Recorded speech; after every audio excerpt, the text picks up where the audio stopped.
tenga at may pandinig, pwede po ba nating basahin po ng pang-college na pambasa? 1, 2, 3, go! Remembering God's faithfulness. Ayan. Remembering God's faithfulness. Pagpapaalala natin sa katapatan ng Panginoon. Sino ba naman po ang makakapagsabi sa atin na hindi po tapat ang Diyos na pinaglilingkuran natin? Sino ba naman po ang makakapagsabi sa kalagitnaan ito at magtataas ng kamay, Pastor, ako po, hindi po naging tapat ang Lord sa aking buhay. Alam niyo po, palagi ko po itong sinasabi, kahit paulit-ulit po, bahala po kayong matuliro, magkaroon po ng, marami po akong mga matatandang Kristiyanong na witness na sa kanilang mga huling hininga, yung kanila pong mga near death, yung mga malapit na po silang kunin ng Panginoon, palagi nila pong sinasabi na salamat dahil nakakilala ako sa Panginoon. Salamat, nandito ako at nagkaroon ako ng relasyon sa Panginoon. Nagkaroon ako ng matinding relasyon sa Panginoon. Wala po akong Kristiyanong nakilala na sa kanilang huling hininga nagsabi sila or kumbaga para bagang nagsisi sila na naging Kristiyano sila. Pero marami akong nakilalang mga tao na nawala sa Panginoon, na hindi nagpatuloy sa Panginoon, na hindi sila nagpalago sa pananampalataya at sinabi nilang, sayang, dapat tinapos ko ang paglilingkod ko sa Panginoon. Alam niyo po, sa paglilingkod natin sa Panginoon, hindi lang po dapat sa una tayo magaling. Ayan, di ba may kasabihan po, sa una lang yan magaling. Tapos sa mga susunod hindi na. It's not about the first run na ginawa natin. Alam niyo po ba, ang pinakahigit na mahalaga sa Lord, yung hanggang dulo. Dahil habang tayo tumatakbo, marami pong pagkakataong dadaan tayo sa marami pong mga obstacles ng buhay. At kapag hindi po natin tinandaan ang katapatan ng Diyos sa ating buhay, hihinto tayo o kaya naman babalik. Magbabackslide tayo. Pag hindi po natin ni-remember ang faithfulness ng Lord habang tumatakbo po tayo dahil ang daming obstacles, ang daming tinik, ang daming pako, ang daming graba, ang dami pong mga makakasugat na bagay habang po tayo tumatakbo sa pananampalataya. At hindi natin tinandaan at inalala ang katapatan ng Diyos, I tell you, you will be give up. Give up po tayo. Pero habang tumatakbo tayo, habang po tayo naglalakad, habang po tayo nakatingin doon sa finish line at ang goal natin makarating tayo sa finish line. Amen? Ang pinaka-goal ng mga Kristiyano, makadating tayo sa finish line at kahit ano pang graba, kahit anong tinik pa yan, kahit anong obstacle, pag tinaan natin at inalala natin ang katapatan ng Diyos, magpapatuloy at magpapatuloy tayo sa Kanya. Amen? Hanggang sa huli nating hininga. Pwede po bang palakpakan natin ang Panginoon? Praise the Lord. Remembering God's faithfulness. In Book of Chronicles, chapter 16, verse 8 to 16. Before I read this verse, I want to share about the Book of Chronicles. Ang Book of Chronicles po sa ibang salin po at sa theological term ay chronologically. Chronologically. Pag sinabi pong Chronicles, it is dito makikita yung mga detalyeng kasaysayan at pagkakasunod-sunod ng istorya. Ang Book of Chronicles, is the continuations of 1 Samuel and 2 Samuel. Sinulat po ang Book of Chronicles hindi dahil para pasawalang bahala yung nangyari po sa 1 Samuel and 2 Samuel. Medyo teaching po ng kaunti. Allow me to share para hindi po tayo, para pagdating nyo po sa labas, alam nyo po, ano bang pinagsasabi ni Pastor na Chronicles na yan? Did you read the Book of Chronicles? Chronicles is very, very wonderful book in the Bible. Chronicles. Mababasa nyo po dyan kung paano naghari yung mga hari. Andyan po ang kwento ni na King Josaphat, paano po nagtagumpay ang hari, nag-fail, ano yung fail nila, anong rason, anong purpose. Mababasa po natin sa Book of Chronicles. Book of Chronicles po, Ipinakita po dito yung mas malawak na kasaysayan ni David at kasaysayan ng mga hari. Mas pinakita po dito yung detalyeng pagpapakita na kapag wala palang pagsamba sa Diyos na buhay, talo ang labanan. Kapag hindi pala mo ipinakita at hindi mo inalala ang katapatan ng Diyos sa buhay mo, hindi ka magtatagal kahit nakakilala ka na sa Diyos. Most of the people in the book of Chronicles, sila po ay mga born again. Sila po ay nakakakilala sa Panginoon. But because hindi nila nakita, may mga pagkakataon sa buhay nila, hindi nila inalala ang katapatan ng Diyos, lumagapak po sila. Makikita po natin dito ang kahalagahan ng pagsamba sa Diyos na buhay. Dito po natin makikita kung paano naging tapat ang Diyos sa kabila ng sobrang katigasan ng ulo ng mga Israelita. Could you imagine po, pinulpil pa rin ni Lord ang promise niya sa mga Israelites despite of their stubbornness. But, don't forget na meron pong consequences. Amen? Hindi po nagtotolerate si Lord. Sabi mo nga sa katabi mo, kapatid, hindi nagtotolerate si Lord. He is faithful, pero hindi po nagtotolerate si Lord. Baka akala mo yung ginagawa po natin ngayon ay understandable naman to kasi I am in the grace of the Lord. Pero kapatid, pagbabasahin nyo po ang Old Testament, basahin nyo po ang Old Testament, unti-unti ang consequences na naranasan ho ng mga Israelita. And then forget na sa buhay po nating ito, lalong-lalo na kung wala po tayong repentant heart, amen? Please, be vigilant. Maging maingat po tayo sa ating pong buhay Kristiyano. Amen? We are not perfect. Amen? Wala po ditong perfecto. May pangalan po ba may pangalang perfecto pero walang perfecto. Di ba? Tingnan mo yung katabi mo kung perfecto yan. Pag perfecto yan, kotongan mo. Baka hindi yan tao. Di ba? Yung tao. O kalapitin mo nga, tao ka ba? Pag nagkakamali yan, tao yan. Pag di yan nagkakamali, iba na yan. Halloween pa naman ngayon. Baka may nakikita tayong hindi. Baka may nag-ano po dito ha. Reminder po, patalastas. Baka i-allow nyo ang inyong mga anak sa trick or treat ba yun? Yung nag-ano ng mga candies. Don't allow your son and daughters to do that. Alam nyo po ba? Sige po, saglit lang po patalastas. Dahil hindi ko na ito mapipreach magno-November 1 na. May dalawang crucial day sa panahon natin, sa 366 days. Alam niyo po kung anong day? Ito pong November 1 at saka mahal na araw. Whether you like it or not. Marami mga cults, witches, cults, religion. They offer babies for their amulets. Yan.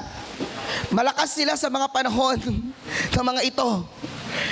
Yung mga marami pong mga nasa akala nila yun ang Diyos na pinaglilingkuran nila ay ganoon, ay naghahandog po sila ng mga bata o kaya naman po ay nagsasandugo sila, nagba-blood compact. Akala nila yun kasi yung ritual nila. Kaya don't forget po, we are Christians, we are believer of the Bible, amen? Wag nyo pong ipa-join ang inyong mga anak sa anumang uri ng party or any trick or treat. Pagkakausap sa may namatay na, pag sumagot yan, hindi yan kamag-anak mo. Baka kalapit mo lang. Kung hindi mo kalapit, alam na kung sino. Pag sumagot dyan, lagot ka. Ayan. Huwag niyong kausapin, we respect and we love our families, right? Yung mga namatay po nating pamilya. Pwede naman pong maglagay ng bulaklak, magtirik ng pwede naman po, wag lang dasalan. Kahit dasalan mo ng dasalan, di na makakarinig. Sino makakarinig dyan? Kalapit mo. Di ba? Kahit mag-ilang aba ka dyan. Wala nang mangyayari dyan. Amen? So, maliwanag po yan. At ang sabi po ng Bible, hindi kinakausap ang patay sapagkat ang patay, pag namatay ang tao, judgment agad kay Jesus Christ. At after niyang may judge, it's either they are in the paradise or in the Hades. Amen? Maliwanag po. Tinuro ko po yan sa inyo Baka dyan pa lang, pagdating natin sa heaven, hindi yan tinuro ni Paz. Paz, hindi ako makalabas sa langit. Hindi ako makapasok sa San Pedro. San Pedro. Bakit? Hindi mo naman tinuro, bawal pa lang bato. Exemption. Lahat po binababaho namin dito. Tanggal na nga ulitin namin Ayan, bahala po kayo kung inyo susundin, pero sundin nyo po. Ayan. Pwede bang palakpakan natin ang Panginoon? At baka naman po kayo mag-alay ng pagkain pa dun sa namatay. Kakainin lang yan ng sepulturero. Kung di sepulturero, langgam, friend. Hindi yan kakainin ga. Sabihin na, nawawala ng lasa. Natural, in-expose mo Paano di mawawala ng lasa? Yung hangin lang lumalagpas dyan, hindi. Kinain kasi ng kamag-anak ko yun kasi nawala ng lasa. Natuyo, natural, natuyo. In-expose mo, friend. Sige nga, isda nga, pag binilisa natutuyo Please, please. Tingnan mo yung katabi mo, sa'yo mga kapatid. Ganun pala yon. Sabihin ko naman oo, ganun talaga. Hindi po si Pastor Harold ang nagsasabi nito Biblia po ang nagsasabi. Tinuturo ko lang po sa inyo. Amen? Amen. Praise God. Palakpakan natin ang Panginoon. Patalastas lang po yun. Sige po. Basahin natin ang 1 Chronicles chapter 16 verse 16. Magpasalamat kay Yahweh, tumawag sa kanyang pangalan, ang lahat ng gawa niya sa lahat ay ipaalam. Ang kahangahangang gaway ibalita kahit saan. Dapat kayong magalak sapagkat kayo'y kanyang bayan, ang lahat ng sumasamba sa kanya ay magdiwang. Lumapit kayo kay Yahweh upang tulong niya'y hingin. Sa tuwinay parangalan siya at sambahin. Inyong alalahanin ang mga kamangha-mangha niyang gawa, ang matuwid na paghatol at gawang kahanga-hanga. Mga supling ni Abraham na kanyang lingkod. Sino mga supling ni Abraham? Claim it! Tayo po yun. We are supling ni Abraham. Nung tumanggap tayo kay Jesus Christ bilang Panginoon, ang supling ni Abraham literal ay Israel. Amen?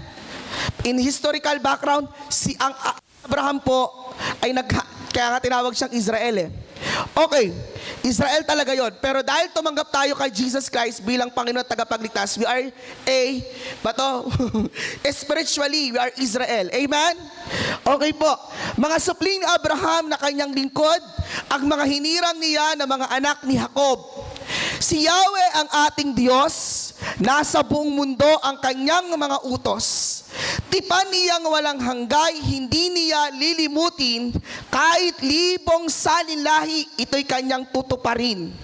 Kahit ilang 1,000 salin, could you imagine? Kahit mag 40,000 years. 2,000 years po ngayon, di ba? 2025. Kahit pala mag 100,000 years. Sabi ng Bible, sabi ng Panginoon, kahit libong salin lahi, ito'y kanyang tutuparin.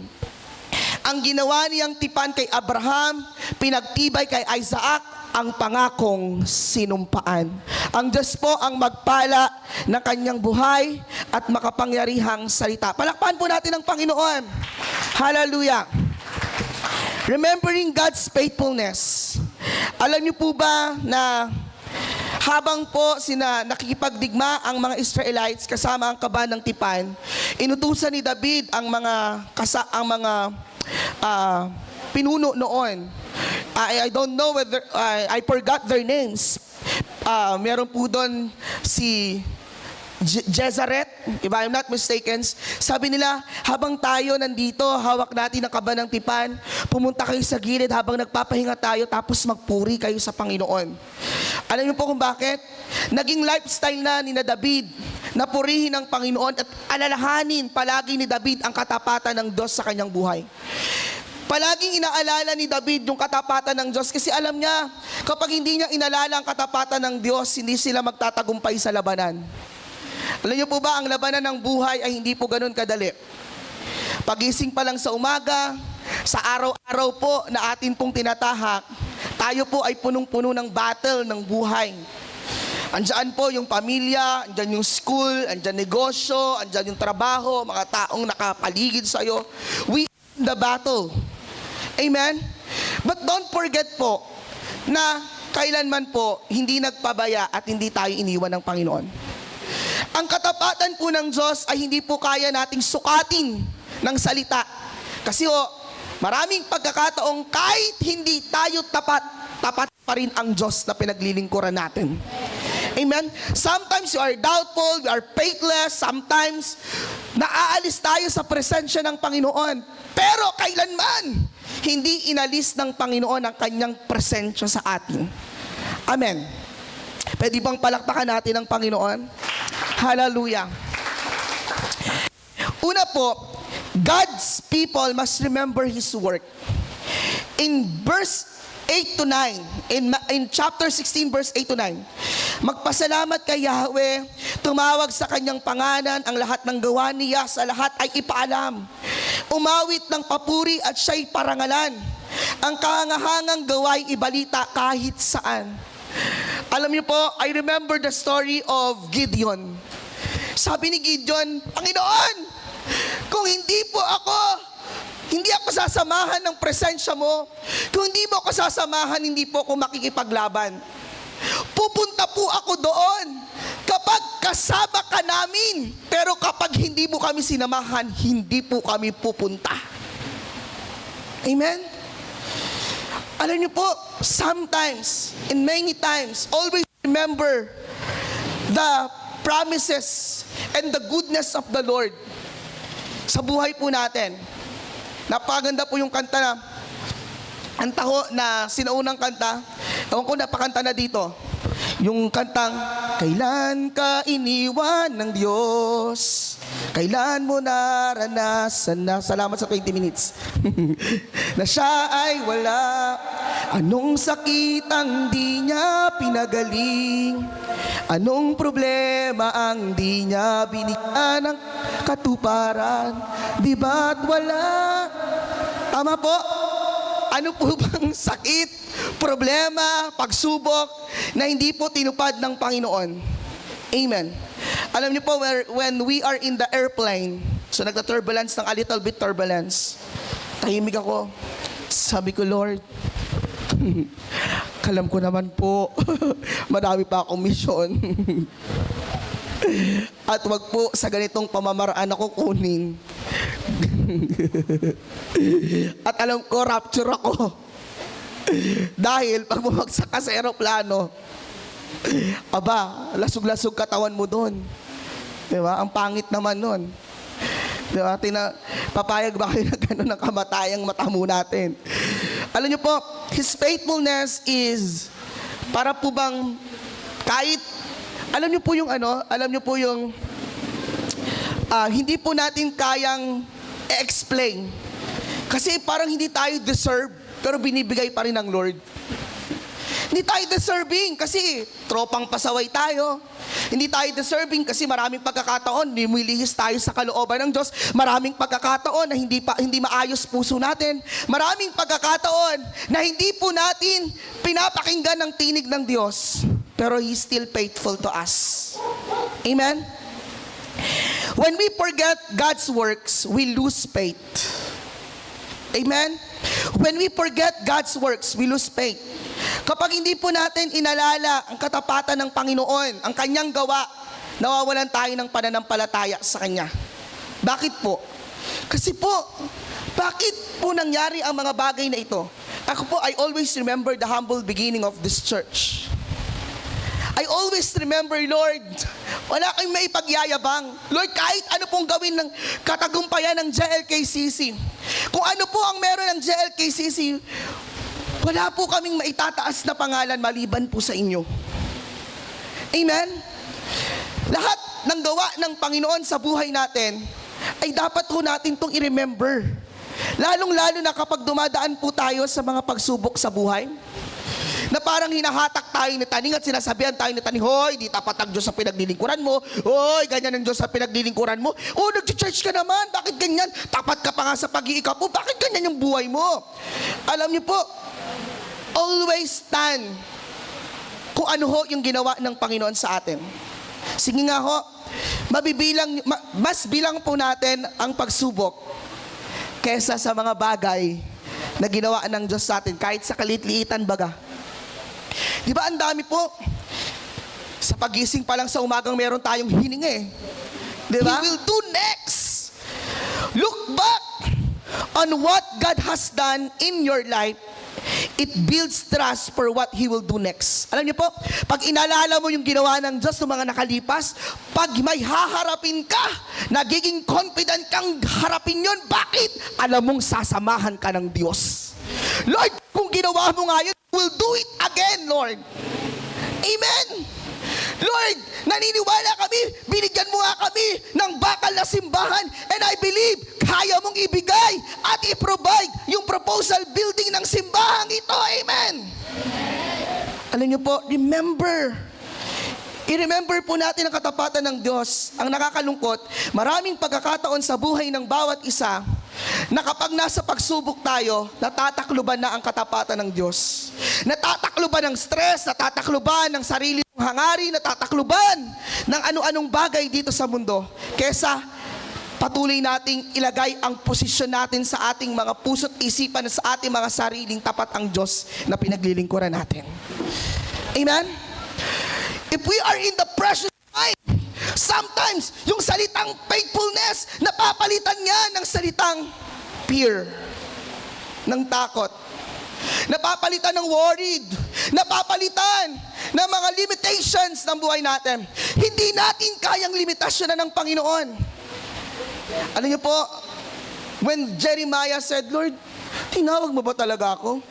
Lord, ganito ba ang sitwasyon ng mga lingkod mo? Ano sabi ni Lord sa kanya? May mga bagay bang mahirap sa akin? Ako ang gawa ng langit at lupa, Jeremiah. Walang bagay na mahirap sa akin.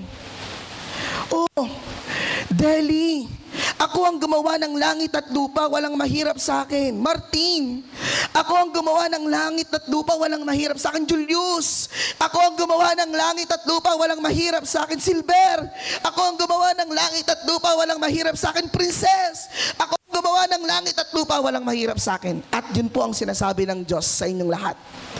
Siya ang gumawa ng langit at lupa, walang mahirap para sa Kanya. Amen? Pwede bang palakpakan natin ang Panginoon? Hallelujah! Look back on what God has done in your life. It builds trust for what He will do next.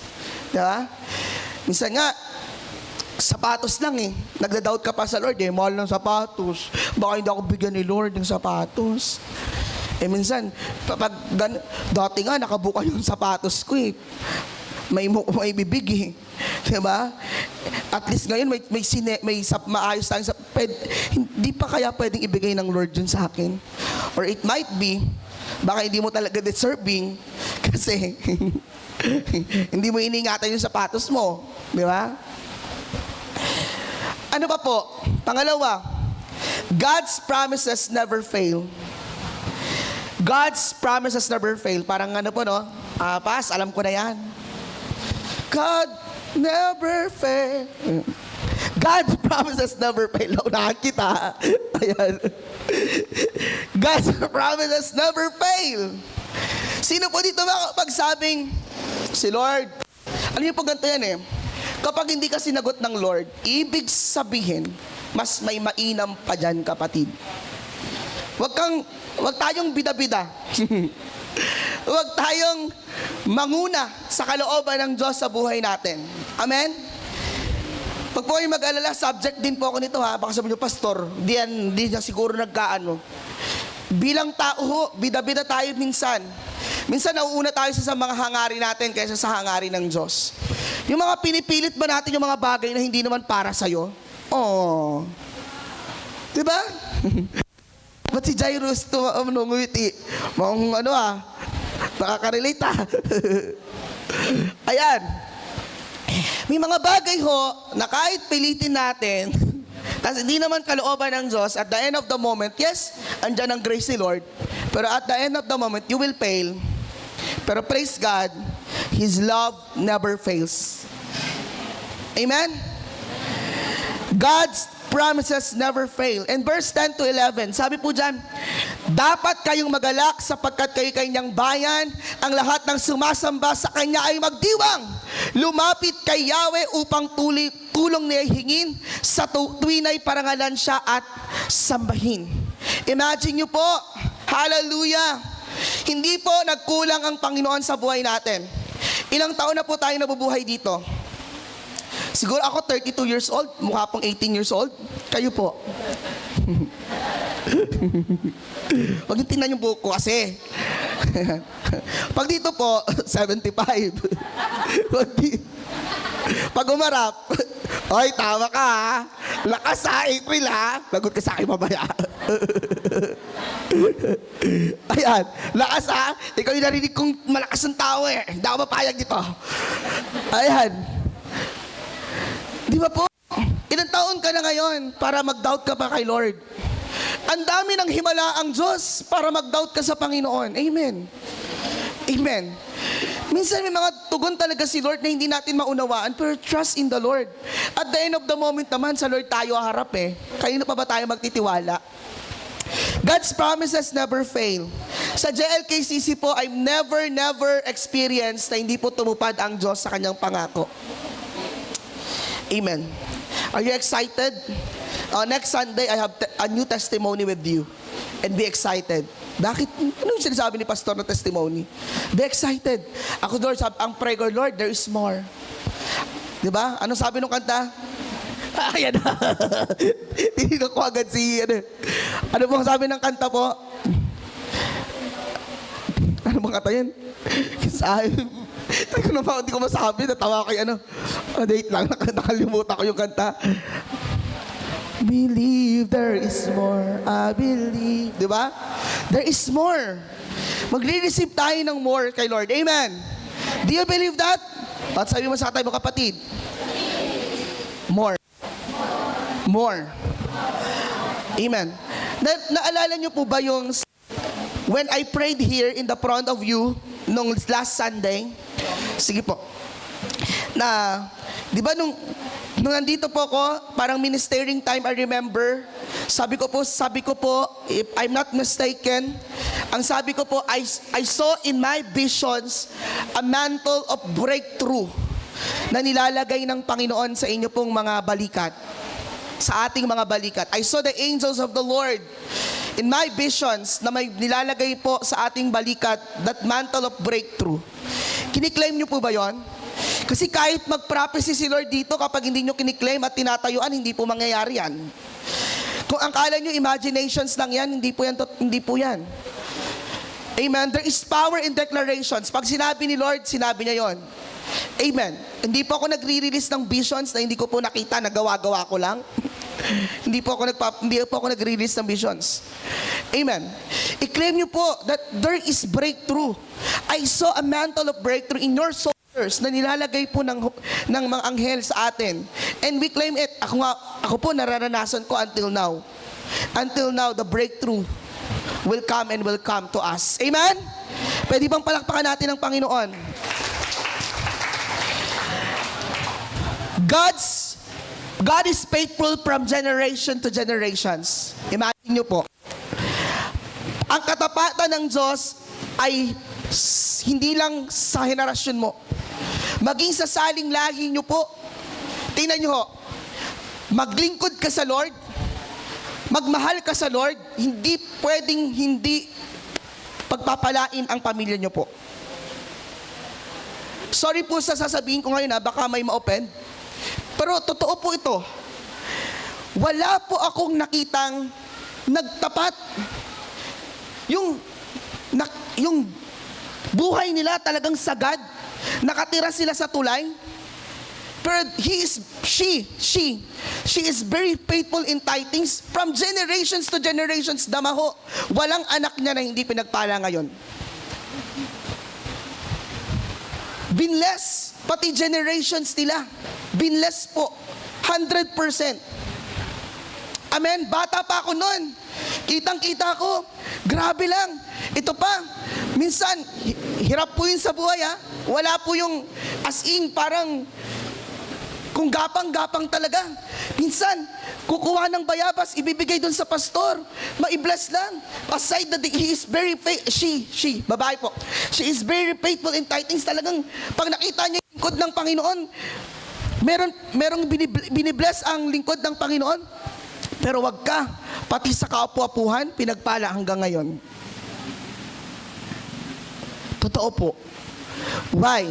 Kasi ang pagpapala ng Diyos ay pati sa mga susunod pang henerasyon. Amen? Amen? Maglingkod ka sa Lord, hindi pwedeng hindi pagpapalain ang henerasyon mo.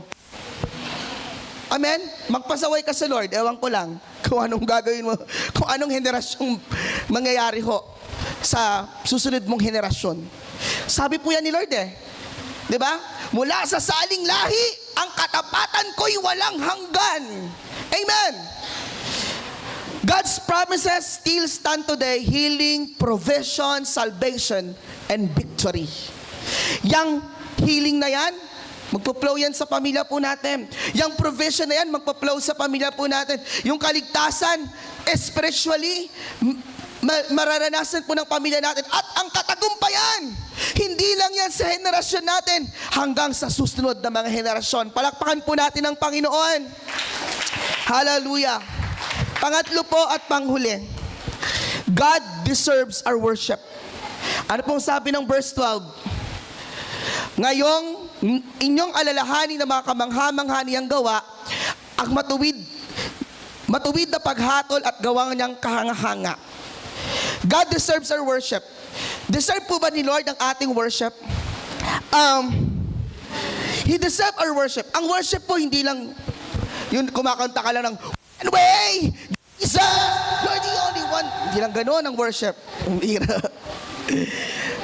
Ang worship po ito, lahat ginagawa mo na para sa Panginoon, it's worship. It's worship. Ano sabi ng Bible? Kung kayo'y kumakain o umiinom o anuman ang ginagawa ninyo, gawin ninyo ng lahat sa ikararangal ng Diyos. Amen. Aside from our Bible studies and follow-ups and visitations, nag-commit po kami 2 hours sa isang mission school na hindi po kami sumasahod. Pero tanggal ang lalamunan ho namin sa kulit ng mga bata. 2 hours lang naman. Kasi nakita po namin yung paano na sesera ng salita ng Diyos at giging malapit ang mga bata sa Panginoon from the unbeliever to become believer of Christ. Amen. Alam niyo po, praise God. Praise the Lord po because we do that for God's glory. Amen. Kung kayo'y kumakain o umiinom o ano man ang ginagawa ninyo, gawin niyo lahat sa ikararangal ng Diyos. Nasa ministry ka ng media, gawin niyo sa lahat na ikararangal niyo sa Diyos. Huwag niyong gawin kay pastor, huwag niyong gawin for the ministry. Kung kayo ay praise team, do your best for Him. Sa Lord niyo ginagawa yan. Amen. Nag-a-assure kayo, nasa youth ministry kayo, do it for His glory. Kasi ang final judgment natin hindi kay pastor. Ang final judgment natin kay Lord. Kung ang final judgment natin kay Lord, ibigay mo yung the best. Amen? O kalabitin mo yung katabi mo, sabi mo, kapatid, the best. The best. Amen. No matter our situation, God is worthy of our praise. Amen for that? Anumang sitwasyon po ng buhay natin, He is worthy to be praised. He is worthy to be praised. Yung nasa painful experience ka, Lord, you are worthy to be praised. Lord, batagin mo yung puso ko, you are worthy to be praised. Lord, ito po yung sitwasyon ng buhay ko, you are worthy to be praised. Tulungan niyo po kami. Purihin ka sa sitwasyon na meron po ako. Sabi ho, naalala ko po yung kwento ni Job, no? Did you read the story of Job? Sabi niya, may pagkakataon po sa buhay niya, sabi niya, pupurihin ko lang ba ang Diyos dahil ako'y pinagpala? or marami ako, paldo ko ngayon, para sa terminology natin ngayon. Pupurihin ko lang ba ang Diyos dahil paldo ko? Pupurihin ko lang ba ang Diyos dahil meron akong kinakain na masarap? Pupurihin ko lang ba ang Diyos dahil ganito yung sitwasyon ng buhay ko, ayahay ang buhay? Hindi po. In every situations that we have, every circumstances that we have, praise the Lord. Amen. Madali o mahirap? Mahirap. Yun yung totoo. Pero, yun ang dapat nating gawin. Palakpakan po natin ang Panginoon. Kalabitin ng katabi. Pangalawa po, worship reminds us who is in control. Pag nagpupuri tayo sa Panginoon, inaalala natin ang katapatan ng Diyos na sa kalagitnaan tayo ng pagsubok ng buhay at as nagpuri tayo sa Panginoon, nire-remember natin yung God is in control. Amen. Lord, we worship you. Lord, yung ang tigas ng ulo ng anak mo, umiiyak ka na doon sa damit dahil ang dumi ng putik na nandoon sa damit ng anak ko. Pero wino-worship mo si Lord. Purihin ka. Gagawin ko to para sa'yo, papuputiin ko to. Pero Lord, pagbigyan mo ko, kokotongan ko lang isa. Diba? Isa lang. Di ba po?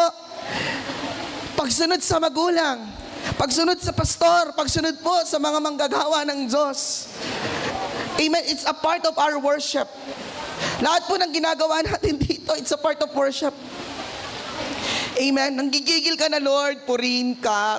Tulungan mong bibig kong di magsalita ng mga bagay na alam ko po, na makakasakit ng damdamin.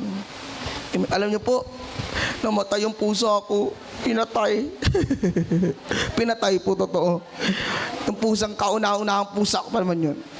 Ang taba po nun, malakas, mataba. Galing po kami Laguna. Laguna pa more. Mataba po yun eh. Parang si Doraemon. Mahilig po. Sa nakakalam, hindi po nakakalam, mahilig po ako sa pusa. Ayan. Ayan. Yung pusa. Mabait po yon. Kahit tawakan mo yon, anuhan mo yon, mabait yon. Aside kay Gord po, yung mabait yun eh. Saka malakas po mataba na pusa. Pagdating ko, sabi ni April sa akin, nasa motor pa naman ako. Binalita ni April, ano pa naman si April, ang bilis na balita. Wait lang, pag 3% pa naman yung sabi ko, April, nanggigigil talaga ako, hindi ko alam paano gagawin ko dito, gusto ko nang lumipad hanggang sa Ayun, purihin ang Panginoon. Pagpunta ko talaga, pinapanalangin ko talaga, Lord, pagbigyan niyo ko ng mahabang pasensya at pag-unawa. Nabungaran ko pa yung Hindi siya lang naman po kasi yung nag-aano doon. Bahala na ang Lord. Ayan. Iba po. Pinabago ko po sa Panginoon na pag nag-react po ako ay sobrang Totoo po. Honest po. To be honest with you. Yun po ang inyong pastor. Kahit po barangay Tahanod, kahit nako. Oo nga po, totoo lang. Huwag lang talaga ako makakarinig ng alam kong mali. Didiin ako talaga yung, di ako nagpapatalo. Dati nga, nung elementary ako, sa teacher ko, di ako nagpapatalo kapag totoo. That is my background. Bahala ko kayo kung umalis kayo sa simbahan.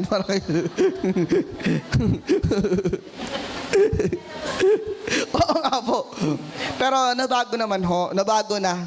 Talagang nagbibilang na ako in 1, 2, 3. At sumaalis na ako kasi hindi ko kakayanin eh. Alam niyo po itsura ng pusa, nakabukang kang pang gano'n na.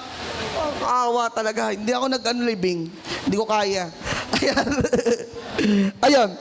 Worship remind us who is in control. Amen? God is in control. Sa sitwasyong mabibigat, sa sitwasyong parang hindi natin maunawaan, God is in control. Amen?